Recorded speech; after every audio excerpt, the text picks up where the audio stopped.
Not great news for Penn State. You know, you look at the linebacking core, and this is the one area where Penn State really could not afford to have an injury, let alone to their best linebacker.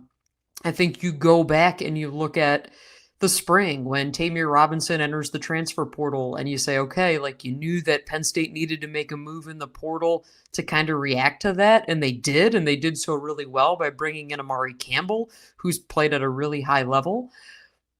But you still knew that linebacker was going to take some time. And I think back to a conversation we had with Jim Knowles about 2 weeks ago, and he described the linebacker depth as still a work in progress. Well, that work in progress is now going to be on full display for everybody to see.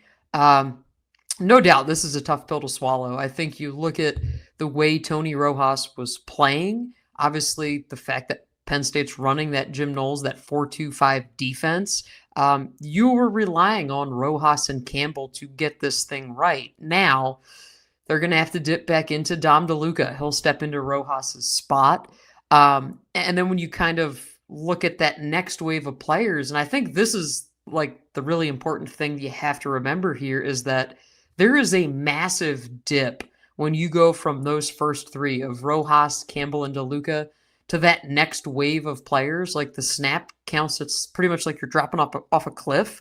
When you get into guys like Specca, you look at it in Penn State, now it's Alex Tatch, the true freshman, is someone who they're going to have to look at. So between Tash and Cam Smith, the other freshman, James Franklin said they're going to have to talk about probably potentially burning some red shirts. So that now adds a whole other wrinkle to it.